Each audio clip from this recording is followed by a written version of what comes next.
के पास ताकत है उसी की आवाज को सुना जाता है।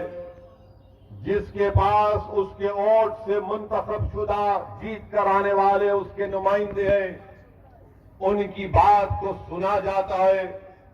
जिसके पास विधायक हैं, उनके मसाइल को हल किया जाता है। जिसके पास ना आवाज है, ना ताकत है, ना विधायक है, तो उनको यतीम और कमजोर समझकर उनको कोने में छोड़ दिया जाता है। ये बात बिल्कुल सच है। मैं आपसे जो कह रहा हूं कड़वी जरूर है, मगर याद रखिए ये सच्चाई है। आज भारत में मुसलमानों का मुकाम अगर एक है, क्या है हमारा मुकाम? हमारा मुकाम एक बैंड बाजे की पार्टी की तरह होकर रह गया कि जब इलेक्शन आता है तो हमसे कहते हैं कि बैंड बजाओ, सेकुलरिज्म को बचाओ। जब इलेक्शन आता है तो मुसलमानों से कहा जाता है कि पुंगी बजाओ और सेकुलरिज्म को बचाओ। मुसलमानों से कहा जाता है कि हारमोनियम पर साज निकालो ताकि मुल्क का सेकुलरिज्म बच जाए। और आपने देखा होगा कि शादी की बारात जब निकलती है दूल्हे के घर से, तो दूल्हा घोड़े पर होता है और सामने होते हैं बैंड बाजे वाले। और जब दूल्हा उस मुकाम पर पहुंच जाता है जहां पर उसकी शादी होना है, तो बैंड बाजे वालों से कहा जाता है कि तुम इस मुकाम में अंदर दाखिल नहीं हो सकते, क्योंकि तुम्हारा काम था दूल्हे की बारात को बैंड बाजा बजा कर लाना। अब तुम्हारा काम खत्म हुआ, तुम बाहर रहोगे, किसी कोने में जाकर बैठ जाओ। यही हाल मुसलमानों का करके रख दिए हैं लोग।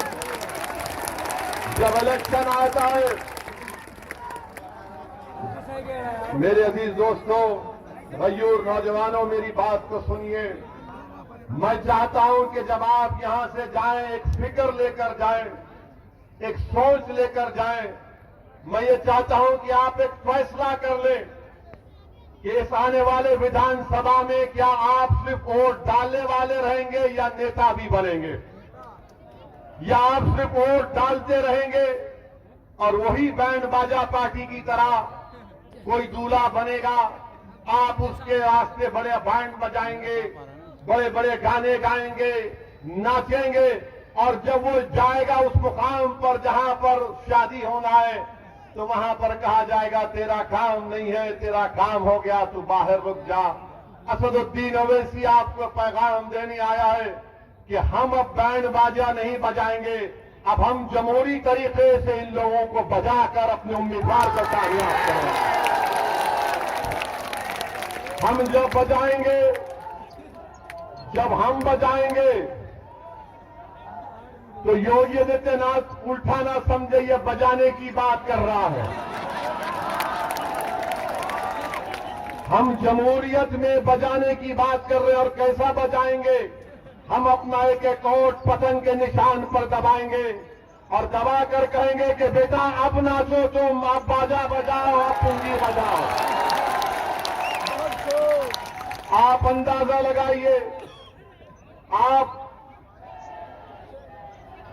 सुनिए, मैं आपसे दाद हासिल करने नहीं आया हूं, ये कोई मुशायरा नहीं है कि शायर बोल रहा है वाह वाह मुकर्रर मुकर्रर कह रहे हैं। ये एक सियासी जलसा है। आप अपना कीमती वक्त निकालकर इतनी धूप में यहां पर हजारों की तादाद में आए हैं, तो थोड़ी देर के लिए मेरी बात को सुन लीजिए।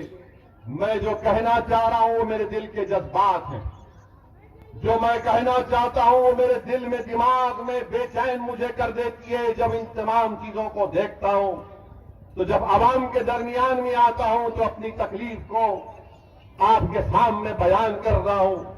मेरे अजीज दोस्तों और बुजुर्गों, विधानसभा के चुनाव आ रहे हैं और आपको ये बताना चाह रहा हूं, आप जानते उत्तर प्रदेश की राजनीति में, उत्तर प्रदेश की सियासत में जिस किसी समाज का नेता है उस समाज की इज्जत की जाती है। अगर कोई ब्राह्मण समाज का है तो उसका नेता है। अगर कोई ठाकुर है तो कहेगा कि योगी ठाकुर है, हमारा नेता है। अगर कोई यादव है तो कहेगा अखिलेश हमारा है।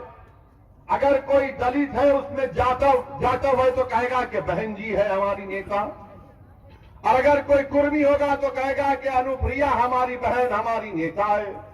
कोई आगरे का बागेल होगा तो कहेगा कि वो हमारा नेता है। बताओ, अपने दिल पर हाथ रख के मैं तुमको अल्लाह का वास्ता देता हूं, तुम्हारा नेता कौन है उत्तर प्रदेश में?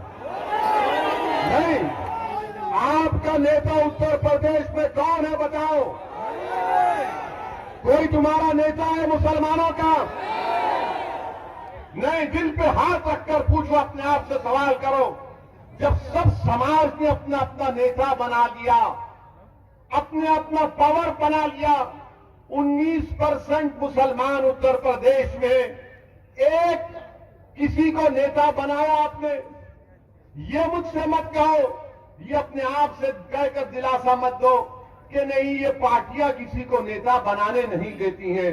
मेरे अजीज दोस्तों और बुजुर्गों, ये जो जमहूरियत है, भारत का संविधान आपको इस बात की इजाजत देता है कि आप नेता बने, और अगर ये नामनिहाद सेकुलर पार्टियां अगर आपको नेता नहीं बनाना चाहती है तो क्या आप खामोश बैठ जाएंगे?